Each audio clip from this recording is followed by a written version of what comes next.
7 o'clock. Thank you very much. Welcome to New Freedom. Welcome to Position of Neutrality. We start every meeting of Position of Neutrality with a prayer.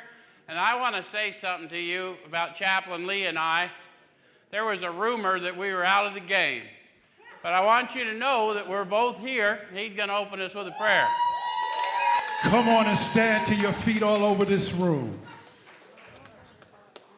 It's a beautiful thing to be back together again in unity with our brothers and sisters.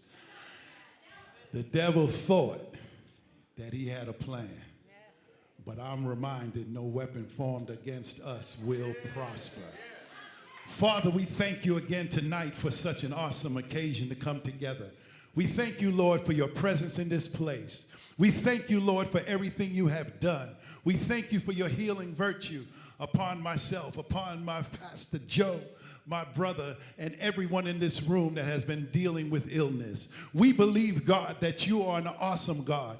You don't just heal on the inside, but you heal on the outside. You show us who we are. You remind us that there's a better way. You remind us that we can do all things through you. You remind us that we can do it. Why? Because we have you. We thank you for coming on tonight and meeting us here. We ask you to use your manservant to speak into the lives of each and every one here. Let it be made known, Lord, that nothing could happen without you. And we thank you for everything you're doing in this place, in the buildings to come, and in the lives on their way. In the mighty name of Jesus, we give you all the praise for the outcome of tonight. In Jesus' name, let everyone say, amen. All right, thank you, Chaplain. So who's sitting here for the first time tonight? Anybody? All right, very good. First of all, welcome. Second, let me warn you in advance, you're liable to experience us just a little different than other meetings of other fellowships you may have attended. And the primary reason that's liable to happen is we intend for you to have a different experience here. What we do here, we've been doing for lots of years now, we take a look at suggested instruction for a step or so a week directly out of this book. And we use this book in 12-step recovery. Why? That was weak, guys. We use it why? Because it works. The process described by the authors of this book's been proven to work for addicts of the hopeless variety, addicts to alcohol and other substances, yes? So what we attempt to do here is I try and show you how I find my experience in the book, because it's a book of experience. And I'll encourage you to have your experience with it, and if we both do our job, we share a spiritual experience in here. How many of you have been here before and know that happens? Yep. So those of you watching online, you can't see them raising their hands, but they raise their hands to show when we speak of a spiritual experience in 12-step recovery, we're talking about a sensory experience. You will feel it. And when you do, I'll know. And I'll call it to your attention, because we would cheat you to talk to you about the power we call God without... Oh, that's another thing we do here. Because we know people come here with different belief systems, and they don't sometimes fully understand what we're talking about. Sometimes they have prejudice against the word God. Power! So when we say God, you say... Power! Because what we're really talking about is power in you. Right? And it's sensory and it's tangible, and when you feel it, I'll know, I'll call it to your attention, and we'll grow in it together. Fair enough? Yeah. And tonight we're going to take a look at the third step in recovery, and the instructions for that are found in a chapter many people are familiar with. It's a little chapter called How It Works. How many of you have been to an AA meeting before? Good, a few of you, a high percentage. At most AA meetings I've ever been to, they read this little portion of chapter 5, which is the wrap-up of steps 1 and 2, leading me to a third step decision. Yes? So that's what we're going to do tonight with your indulgence. So it says, rarely have we seen a person fail who's thoroughly followed our path. Two things. Rarely have we seen. Who's we?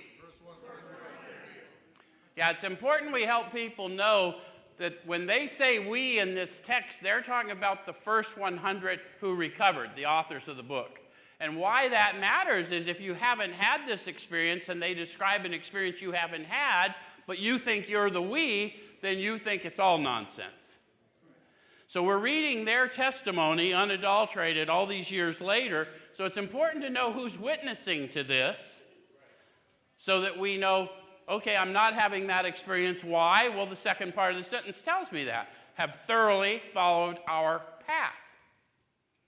Notice how they did not say paths. The first 100 and their experience with the first several thousand, one path. Does that make sense? Not a theology, a testimony. Okay?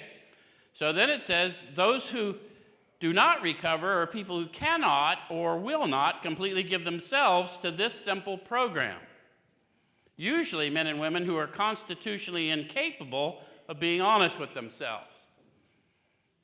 How many of you have had struggles with this manner of living? Good deal. How many of you just didn't want to raise your hand because you had struggles too? Okay. All right, so we got more honesty in the room. That's good. That's a good sign. So did you ever ponder whether you might be a cannot or a will not?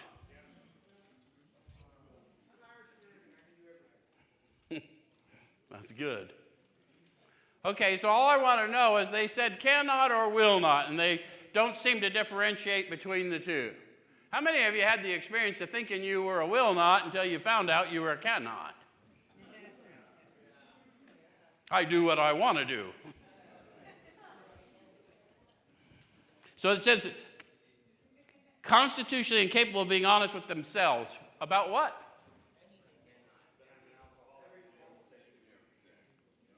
Notice how many answers, and all of you came up with an answer in your head. There's no wrong answer. They've talked to me about two specific experiences I need to be honest about. Do you want to look at them? Yep. All right, so let's go back to the doctor's opinion. XXVII, I think. Is that right? One of you scholars? I. Okay. I got Rhonda Wright in the room. Sorry I violated her anonymity. And Sean Kendall in the room. So I got some big book scholars in the room. You guys know Rhonda? Or have you just heard her lore? She's back there. She's hiding incognito back there. All right. So what the authors liked about the doctor's opinion is he talked about the clinical view, and he talks about and experiences that he witnesses to people having. Let's see if we can relate to what he's seen with the people he's tried to treat. Bottom of that page, it said, men and women drink essentially because they like the effect produced by alcohol. Yes. How many of you would have to agree that that's essentially why I drink? How many of you have been sober for a little bit? How many of you can bring to consciousness right now that sense of ease and comfort that comes at once by taking a few drinks, even though you're many years sober? Some of you are trying. Some of you don't want to try. Where's my heroin addicts? Where's my opiate addicts? Okay. Can you bring to consciousness how that would make you feel? I mean, really hit that plunger. You with me? And you don't nod out. Okay, so we know that experience, even though that we know the damage it's done, I still bring to consciousness as a pleasant experience. True? All right, and then it goes on to say that the sensation is so elusive that while they admit it injurious, they cannot, after a time, differentiate the true from the false. To them, their alcoholic life seems the only normal one. How many of you have had some clean time and then got spun again and convinced yourself there was a choice? In fact, I'm enjoying it. Did you ever tell yourself that? But you came back here, so you didn't enjoy it as much as you once thought. Okay, got you. All right, so what it says, the doctor says they are restless and irritable and discontented unless they can again experience the sense of ease and comfort, which comes at once by taking a few drinks. We took you through the whole exercise so you could bring to consciousness here, stone cold sober. Yes, I can, and I could lie to me about that. It's a pleasant experience. And then as life goes on and I'm not inebriated, I become restless, irritable, and discontent. That's my human condition. Does anyone else relate to that? So what they've said is if I don't find a way to replace that, I'm not going to be able to sit long in this state of restlessness, irritability, and discontent. Does that make sense? So I got to be honest about that. And then let's go to page 50. Exactly 50. How about that? This is my first time, guys, so bear with me.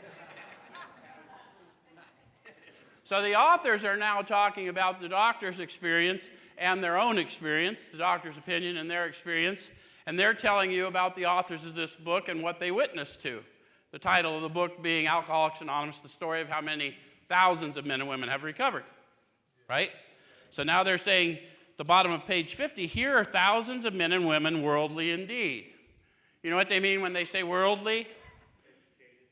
Yeah, these people were not dummies. They were doctors, lawyers, business leaders. You know, they had some of the stuff of life, yeah?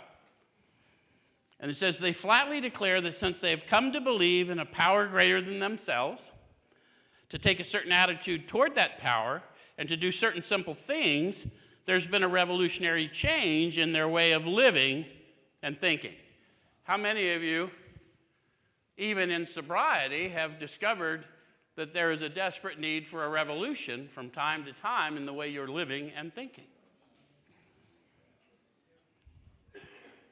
How many of you didn't raise your hand because you can't imagine such a revolution? Because I think we do a poor job of declaring for you that indeed the revolution is available when you summon it. But there are conditions, right? Because they told us the conditions to do certain simple things. Yes? Okay. It says, in the face of collapse and despair, in the face of the total failure of their human resources, they found that a new power, peace, happiness, and sense of direction flowed into them. Think about what they're witnessing to.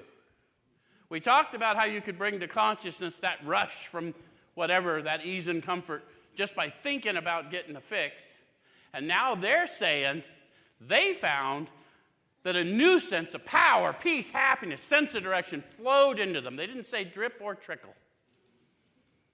These people were not prone to religious ideas. Half of them were atheists or agnostics. Does that make sense? But they could not deny the experience of power. So the things you got to be honest with yourself about, all the multitude of things you want to talk about, but it's those two things. Without ease and comfort, I'm restless, irritable, and discontent eventually. And if I look out in the world for my ease and comfort, I'll get more restless, irritable, and discontent. But as an addict of the hopeless variety, I have found there is a well of power, peace, happiness, and sense of direction within me. And if I look inward instead of outward, I once again am in the ease and comfort without going out in the world. That's the witness. Does that make sense? All right, so that's what we got to get honest about. And you don't have to do it today. You can take the word of some of us that are living it. But you're going to have to get honest pretty soon, because one of the things about us when we meet in these conditions is we're not good at sitting in these seats, restless, irritable, and discontented for very long. Does it make sense? If it doesn't make sense, why, give it a go. See what happens. All right, so then it says that there are such unfortunates. They're not at fault. They seem to have been born that way. They're naturally incapable of grasping and developing a manner of living which demands rigorous honesty. So the good news is you don't have to buy the experience I'm telling you about. You don't even have to buy the testimony of these people. But if you need a revolution, what you will have to do is at least be willing to grasp and develop this new manner of living, which will reveal that power to you through you. Fair enough? Simple, but not easy, right? Okay. So then it says there are those too who suffer from grave emotional and mental disorders. You guys ever met them? You ever seen the ones you're pretty sure they got grave and Emotional and mental disorders. How many of you have been here long enough to know it's you? We start to realize how grave our emotional and mental disorders were as we start going out as a healing instrument for this power we find. And we start realizing the depths from which we've been pulled, and that is our testimony. Yes? Okay. And then it says many of them do recover if they have the capacity to be honest. And isn't that good news for the likes of us? All right, so it says our stories disclose in a general way what we used to be like, what happened, what we're like now. Now, over the years in our fellowships, they started talking about what it was like, what happened, and what it's like now. That's not what they said. And the reason we don't want to go there, I'm talking to you. I'm not criticizing them. I need to be armed with the facts about myself for my own preservation and to be a good demonstration, a good witness to you of the potential for your life based on the experience that I've had. Does that make sense? So what I used to be like was selfish, dishonest, inconsiderate, full of guilt, shame, and remorse. And I couldn't seem to get dead, but I felt dead. And then this power came into me, and I've never been the same. And I have found there is power and purpose within me, but I have an obligation to initiate that purpose when asked. Not because you need a new theology, but if you meet me, you probably desperately needed power to live. Does that make sense? Okay. And that's why we talk about what I was like, not what it was like. Because any of you experience homelessness, and did you convince yourself you picked it? Only suckers pay rent? I'm one of them. So nobody needs to know that about me. That don't mean nothing. They need to know that my consciousness of power to live was obscured by all that calamity. And that I know what that calamity is, and that's why I know what's up with you, if you care to hear about it. Does that make sense? Okay. So then it says, if you've decided you want what we have and are willing to go to any length to get it, so conditions there. That's a lot of conditions, right? Number one, you want it. Number two, you're willing to go to any lengths to get it. That's a tall order, isn't it? So we better look at it, what it is they claim to have to decide whether we're willing to go to any length or certain lengths or listen to it at all. Doesn't that make sense? So we got to go to page 25. Middle of page 25, they say the great fact is just this and nothing less, that we've had deep and effective spiritual experiences. Some of you want that. Just the description sounds like something we want, huh? Okay. Which have revolutionized our whole attitude toward life, toward our fellows, and toward God's universe. Remember when they talked about being revolutionized? They didn't give you the promise without telling you what the path was. The process and the path. Does that make sense? Okay, so the central fact of our lives today is the absolute certainty that our Creator is entered into our hearts and lives in a way which is indeed miraculous. How many people once thought yourself hopeless? How many of you had people talk to you about hope and it was a lukewarm experience? The authors knew that hope held no power for the truly hopeless, but certainty is another level. What were you absolutely certain about in your active addiction? Or if I could get high, I'd feel different. And I'm willing to go to any lengths to get that.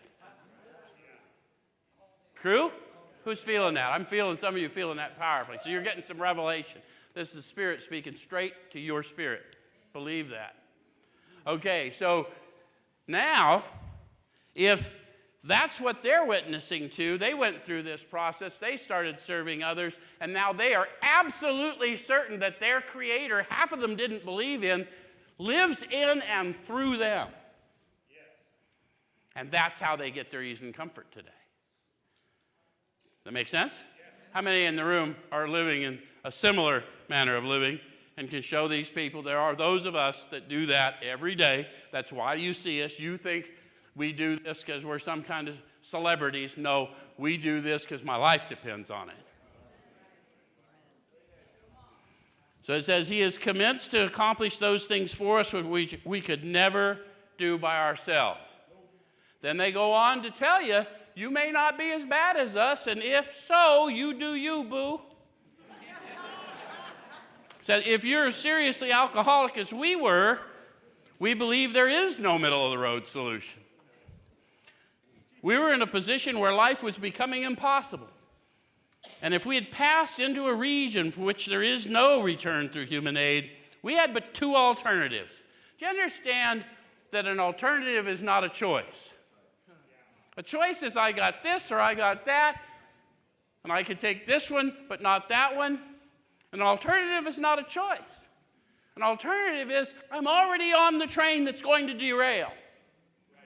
And it's the only thing I know. And the only salvation is a spiritual manner of living that I don't know, and I'm desperately afraid to grab it, but that's all I got because I'm more afraid of where I'm going than where that might take me. Does that make sense? And that's when you've activated the desperation in you. Yes? Okay. So, it says if you want what they have and are willing to go to any lengths to get it. So how many of you want what they have now that you heard what they witnessed to? If we're honest, we do. We're afraid we're going to count hands and we're going to be called to do it, right? But not very many hands. Not very many hands in a room full of, especially I know where a lot of y'all come from.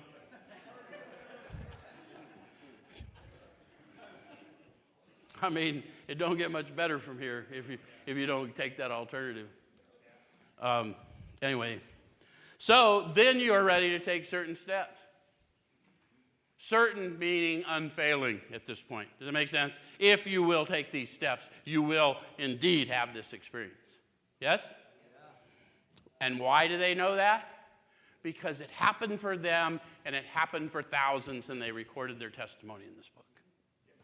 And now it's happened for millions all over the globe. Right? Yep. All right. So then they talk to us about the experience in spite of the evidence. At some of these we balked. How many of you came into your first room and it was a typical recovery room instead of this place, and you saw the steps on the wall? You're like, ugh.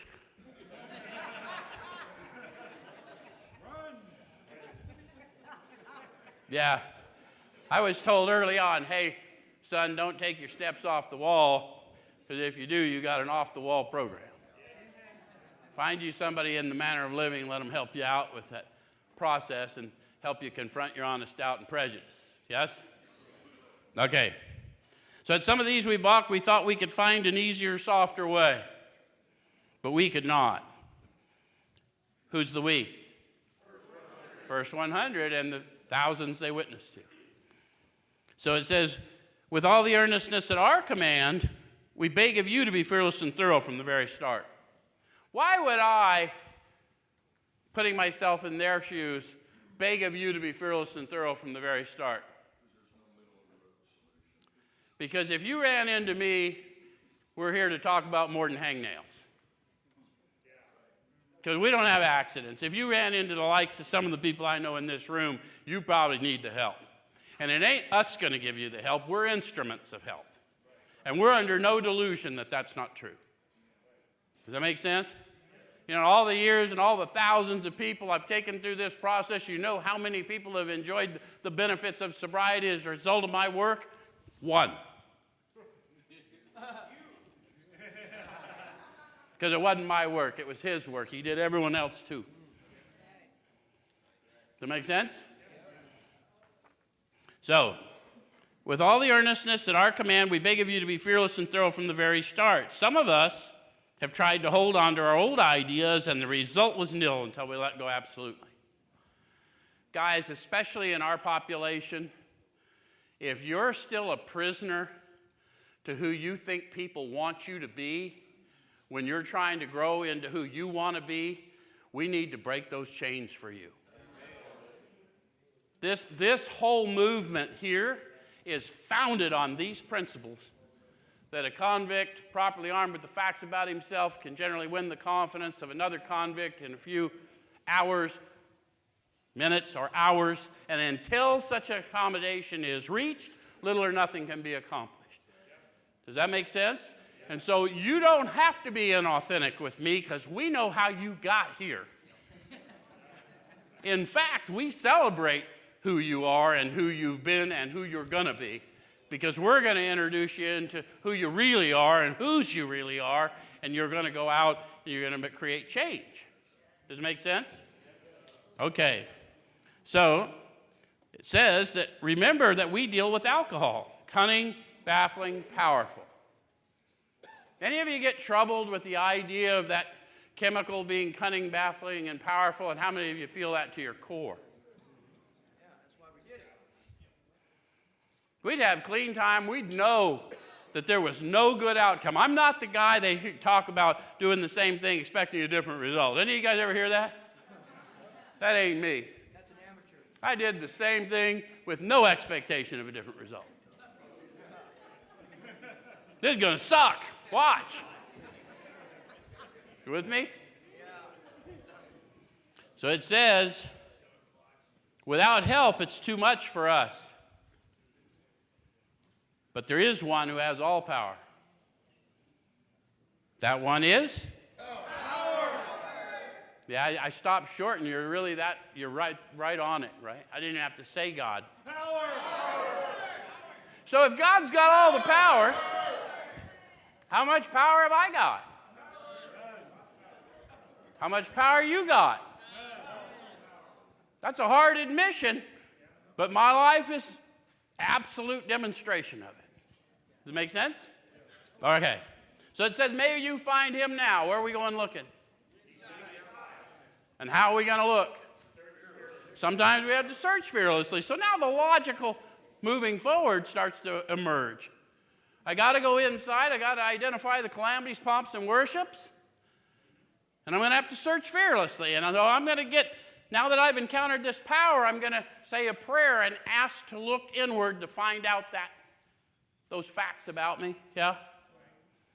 And then I'm going to ask for a little power to search fearlessly, which is why the very first step of action is a searching and fearless moral inventory of me. Does that make sense? Okay.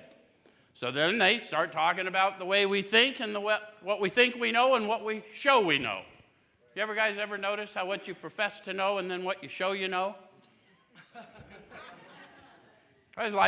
We like to think that we're more sound in mind than we sometimes demonstrate.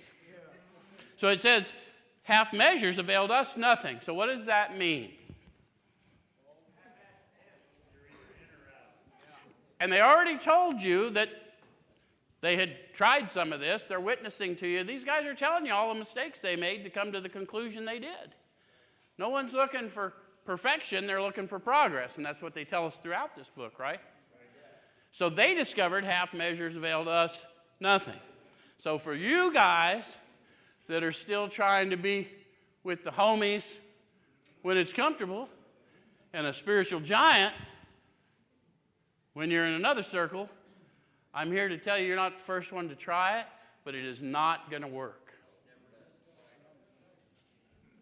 Because you're not that guy. If you want to grow into this new creation, you have to acknowledge that that man died. I died in my addiction. I just didn't have enough sense to lay down. And then life came into me, and I didn't look like life, and I didn't smell like life, but for the first time in a long time, I spoke life. Does that make sense? Okay, and so no matter how far down the scale you go, you'll see how this experience can benefit another. They talk to us about that later, right? All right, so here are the steps we took, which are suggested as a program of recovery. I'm not going to go through the 12 steps because we already talked about how we cherry-pick the steps. I ain't telling that to nobody. Or whatever fear stops you from starting. You know why there's a rung every so often on a ladder? Because if they put them more infrequently, you won't be able to climb as easy. So you want to take step 1 when it's appropriate, and you want to take step 2 when it's appropriate, and you don't want to balk at 2 or 3 because you're afraid of 4 and 5. Does that make sense? The experience will prepare you for the action. Okay, so they read the steps, and then it said, many of us exclaimed, what an order! I can't go through with it. To which we reply, that's what I thought. Right? I felt this. I once thought and felt exactly as you did, but I doubt I'd have made much progress had I not taken action. Here's the action I took, and here's what I experienced as a result. And I'm here to proclaim that good news to you. Does it make sense? And I'll walk with you. As long as you want to grow in this direction, I'll walk with you. Right? All right. So it says, do not be discouraged. No one among us has been able to maintain anything like perfect adherence to these principles. How come they warn us of that? Any of you have a tendency to just say, screw it, I'm not going to do it because what if I don't do it perfect? Or you maybe make the first little mistake and go, never mind. Look, we learn through mistakes. It's possible for humans to learn through the mistakes of others, but we're incredibly reluctant to do so. So we got the grace. Yes? So it says, no one among us has been able to maintain anything like perfect adherence to these principles. We're not saints. The point is that we are willing to grow along spiritual lines. Does that make sense? Are you willing to grow spiritually, awaken? The goal of 12-step recovery was never abstinence. It was about awakening in the spirit. Completely different experience. We celebrate abstinence in the fellowships, but if you're in the manner of living, you really want the ease and comfort that comes with awakened spirits. Okay, so the point is we're willing to grow along spiritual lines. The principles we've set down are guides to progress. Where are the principles that they've set down? They're found in the testimony. They're found in the subject books that they wrote or they studied earlier. Not the ones they wrote later. They became less all-inclusive then. I'm not criticizing AA literature. I'm just saying this is the true consciousness testimony. Find your experience here. Find your principles here. They'll encourage you to see where religious people are right. They'll encourage you to do all kinds of things to figure out what those principles are, but it's not necessarily a list you read in a later book because that may not be true for you. That book was written 15 years later. Does it make sense? And this book is not written about a fellowship. The fellowship was named after this book, not the other way around. So a lot of people think by sitting in the rooms, you're sitting in the program. No, you're sitting in the fellowship. If you're in this program, then you're in this manner of living, and you won't have to tell anyone, they'll know, because light is self-evident. Does it make sense? All right. So that says, our description of the alcoholic, the chapter to the agnostic, and our personal adventures before and after make clear 3 pertinent ideas. A, that we were alcoholic and could not manage our own life. Notice how they separated those two. How many of you have done some of the step process? Hopefully more of you than that. Are you sleeping? Am I boring you so far? No.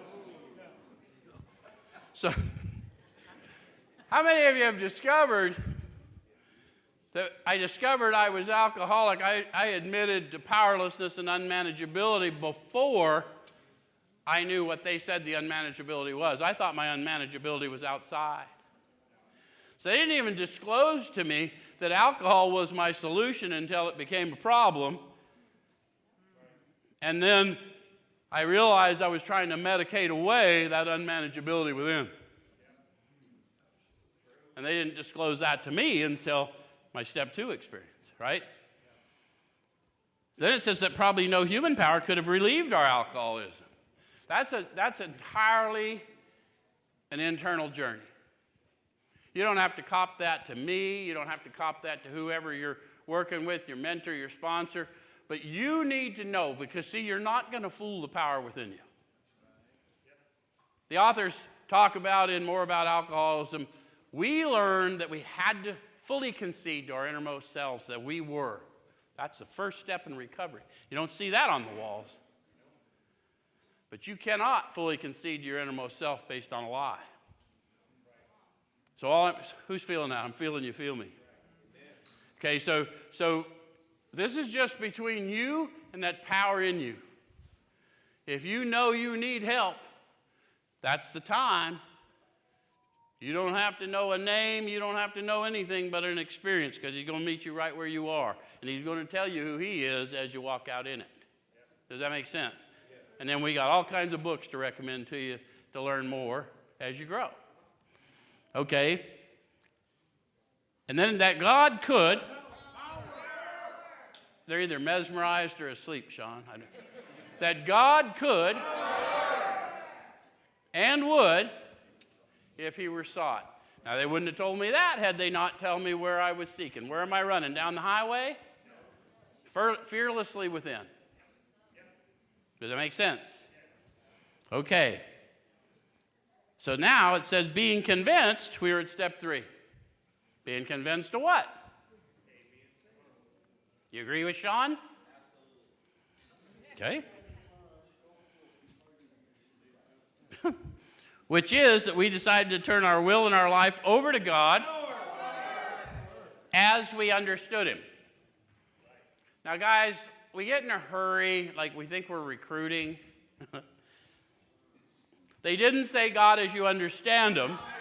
They said God as we understood him. They've described how they understood this power and the way it expressed himself through us. If that's not what you have, then don't listen to someone who's not telling you the truth. If we're sitting with you and you have the experience with me, I will say to you, that you're feeling right now, that's the power we talk about. That's what we're going to seek to improve consciousness of, the awareness of being aware. And that is your level of understanding. Not your understanding, your experience, and the understanding that comes into us, because every step you'll ever see will say, as we understood him in italics. Because the God I understood then is not the God I understand now. And the only thing that happened between then and now is I grew in his understanding because I walked in his light. Does that make sense? And if we don't tell people that, they suffer needlessly. And that bondage of me worrying about what people will think of me because I just tell you the truth has got to go. Does that make sense? Okay. So then it says, just what do we mean by that, and just what do we do? What do we mean? What do we do? You want me to simplify it for you? Do the rest of the steps. Rinse and repeat. Okay. The first requirement is that we be convinced that any life run on self-will can hardly be a success. So, are you convinced? Based on what? Lance is saying their experience. Now, he's been here too long. Most of us are convinced by our experience because we read it. My life run on self-will can't be a success because I proved that's why I'm here, because I didn't want to join this fraternity. Yeah? Okay, so they said any life. I've got to quit judging how I think and feel by the way I see you act or hear you speak, or I got to, right? Any life run on self-will can hardly be a success. I don't need to compare to what y'all got going on. I got to walk informed in the Spirit. That's what I got to do. And if I do that, it won't matter to me so much what the rest of y'all do. Does that make sense? Okay. So it says on that basis, we're almost always in collision with something or somebody, even though our motives are good. How many of you have done that? Checked your motives. Yep, good motives. Then some son of a bitch.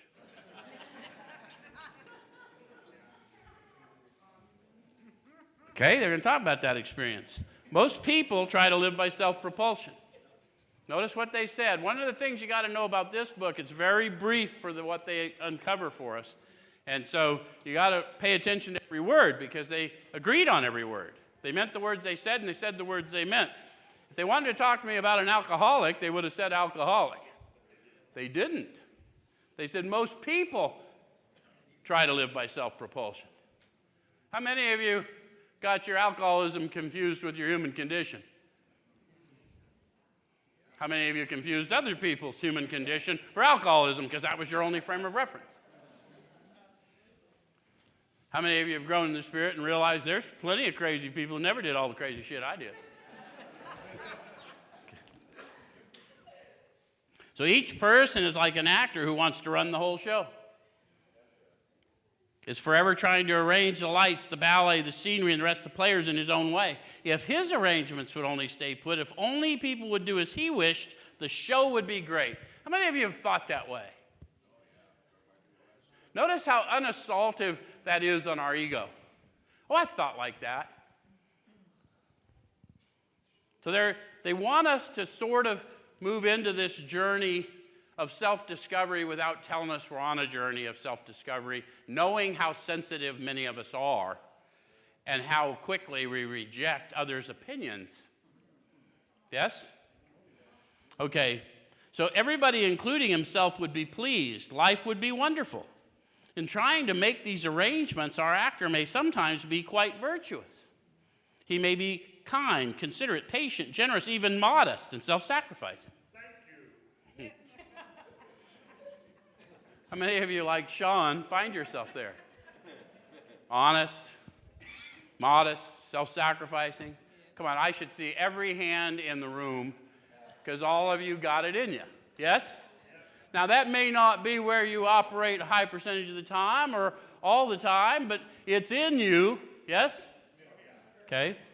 On the other hand, he may be mean, egotistical, selfish, and dishonest. Any of you find yourself there?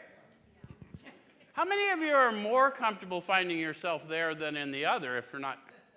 Yeah, so we got to work on that, don't we? Because absolute certainty requires you bear witness to the truth, not my truth, not your truth, the truth. Yes? And that's going to require that I not care that much about what you think, about what I have to say, as long as it's about me. Because I am the expert on me. Now that does that make sense? Okay. So, but as with most humans, he's more likely to have varied traits. So did you discover something about common humanity? Because we tend to judge people in the worst moments we encounter them, and that's what we carry with us. And we don't want anyone else to do that to us, do we? But we have suffered the effects of people doing that to us because most people live by self-propulsion. Okay, so what usually happens? The show doesn't come off very well. You might find yourself on a Thursday night in a reentry center.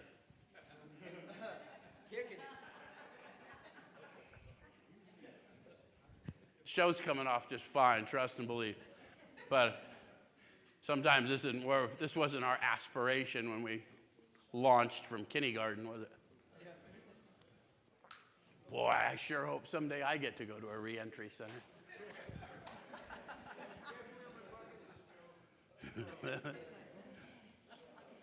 He begins to think life doesn't treat him right. Any of you ever get there? Why me? He decides to exert himself more. He becomes, on the next occasion, still more demanding or gracious, as the case may be, and still the play does not suit him. Start to sense the desperation in their testimony. How many of you have been there? Man, I'm trying so hard, and I had such a disadvantage, and don't they know how far I've come from where I was, but I'm just going to stop because no one appreciates me anymore. Any of you ever been there? Maybe you didn't verbalize it, but you went inward and just stayed there. Okay. Admitting he may be somewhat at fault, he's sure that other people are more to blame. Someone's got to be responsible for this mess.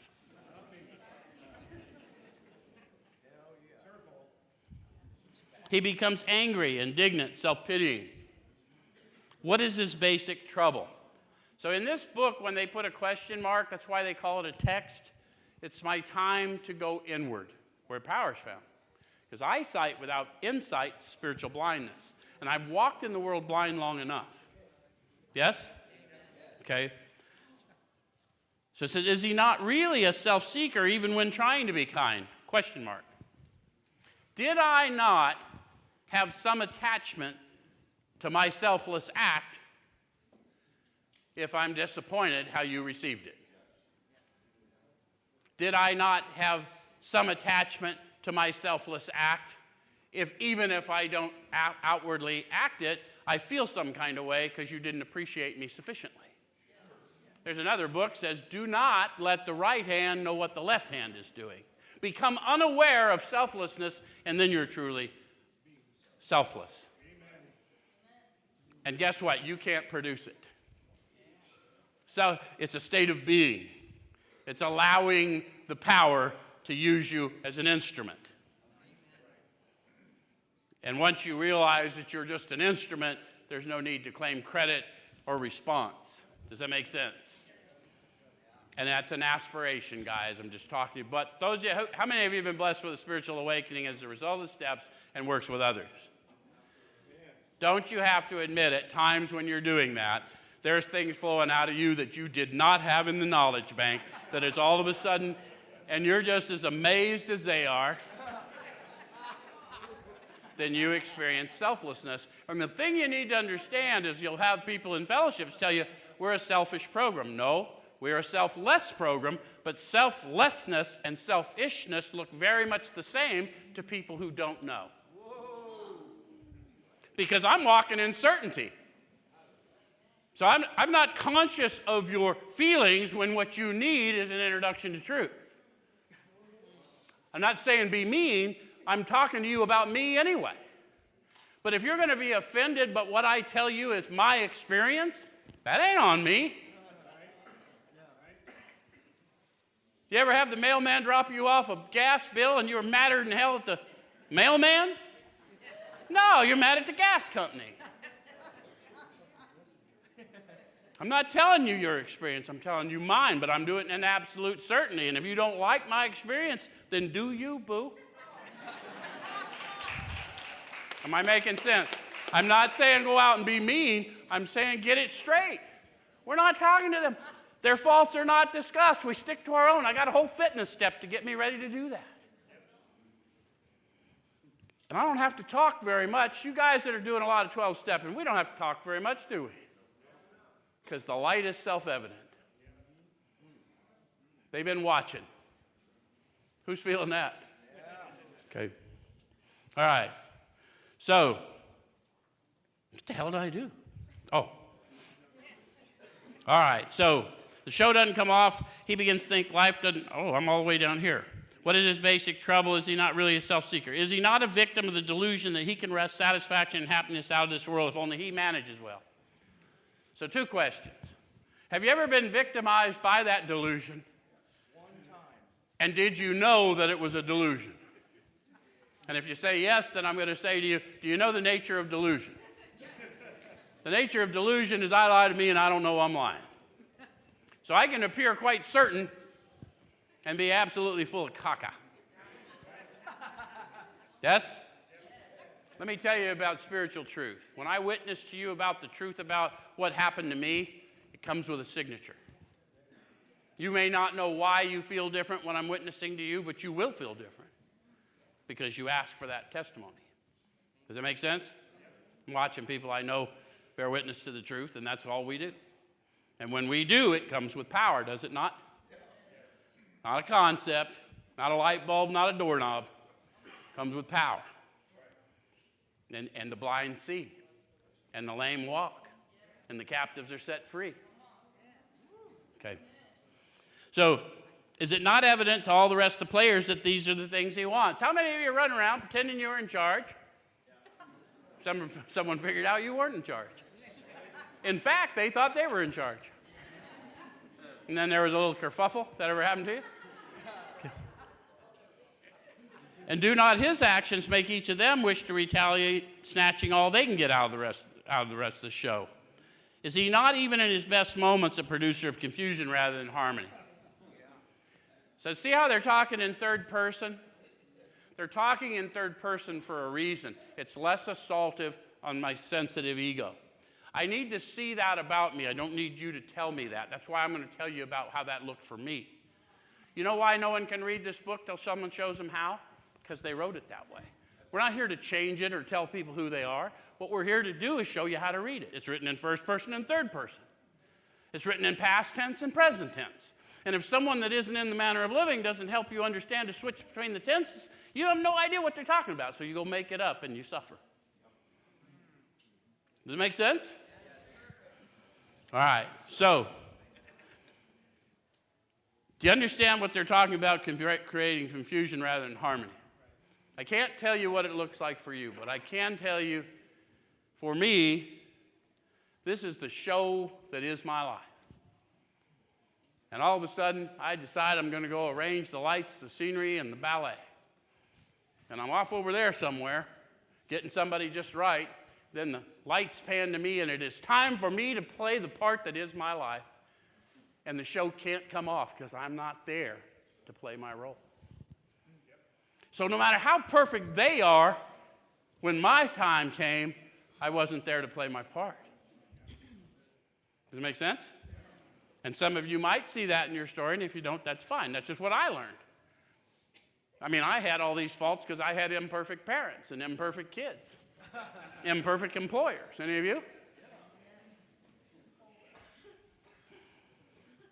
Was it my job to judge their perfection or lack of?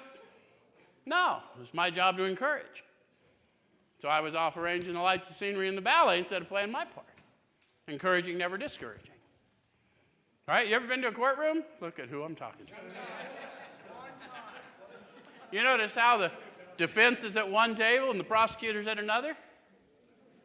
Notice how they don't switch seats. When I make this decision, I join the advocate's side. I'm on the defense side. I'm going to advocate for my brother and sister for the rest of my life. As long as I have air in my lungs, that's my obligation. That's the decision I'm making. And if I'm criticizing, then the other team is using me as his instrument. Then I'm restless, irritable, and discontented. Make sense? All right. So, our actor is self-centered, egocentric, as people like to call it nowadays. He's like the retired businessman who lolls in the Florida sunshine in the winter, complaining of the sad state of the nation. The minister who sighs over the sins of the 20th century.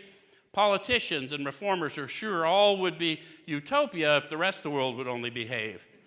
The outlaw safecracker who thinks society has wronged him, and the alcoholic who has lost all and is locked up. Whatever our protestations, are not most of us concerned with ourselves, our resentments, and our self-pity. So they brought me back based on this to just do a little contemplation. Eyesight without insight, spiritual blindness. Am I really that troubled by them, or am I deflecting what's going on in me and then projecting it on the world I live in? Does that make sense? Yes. We don't know for sure, but as we move through the process, we learn that the world has no power to cause how we think and feel. It simply reflects how we're thinking and feeling. And if you don't believe me, talk to some of us who go through some gnarly stuff. And we know with certainty that whatever I'm going through, I'm not saying it's without pain, emotional, physical, whatever I'm going through is preparing me for where I'm going. Does that make sense? And it's a different way to live. Okay, so selfishness, self-centeredness, that we think is the root of our trouble. Driven by 100 forms of fear, self-delusion, self-seeking, and self-pity, we step on the toes of our fellows and they retaliate. Sometimes they hurt us seemingly without provocation, but we invariably find that at some time in the past, we've made decisions based on self, which later placed us in a position to be hurt. Caution to you guys that aren't very far in the manner of living. No one is saying all the suffering and what have you in the world that you've endured has anything to do with anything you did. They're not saying that. What they're saying is they chase it back to the root. I find myself in a selfish condition.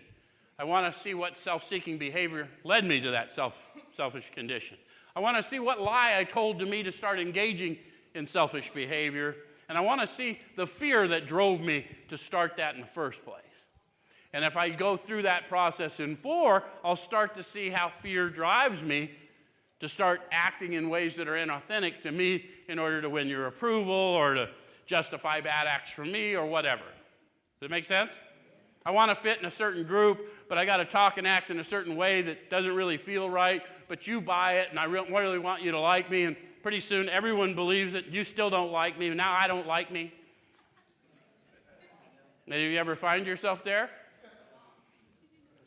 That's why you want to do a 4 if you're finding yourself here. Does it make sense? So our troubles, we think, are basically of our own making.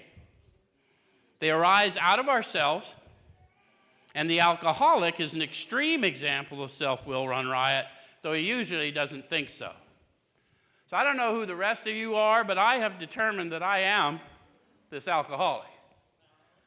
So I'm an extreme example of self-will run riot, and I don't think so.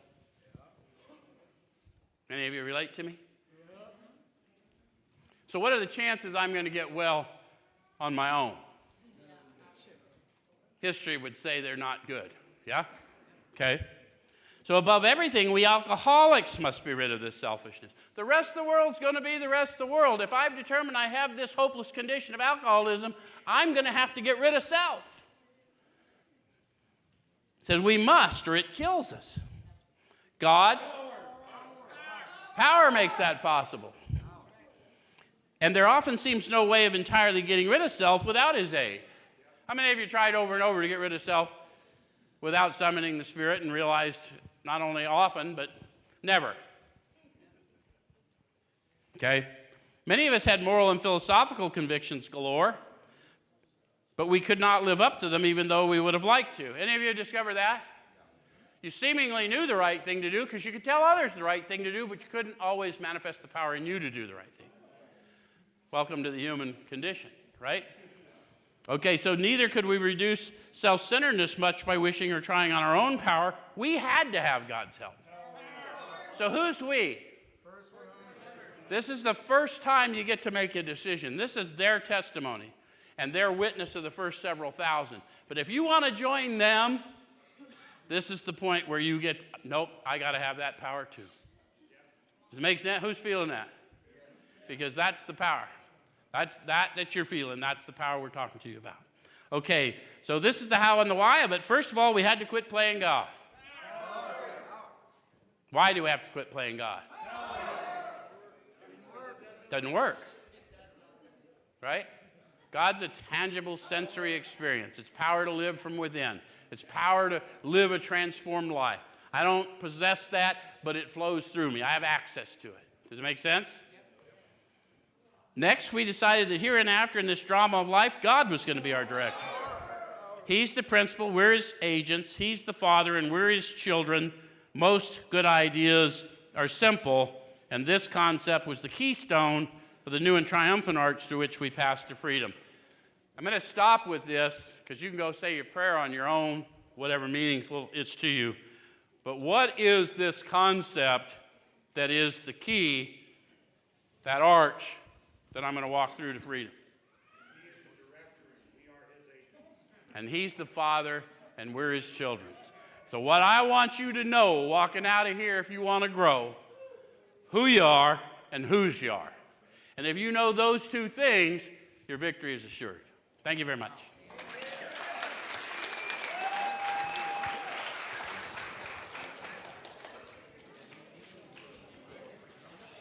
Thank you.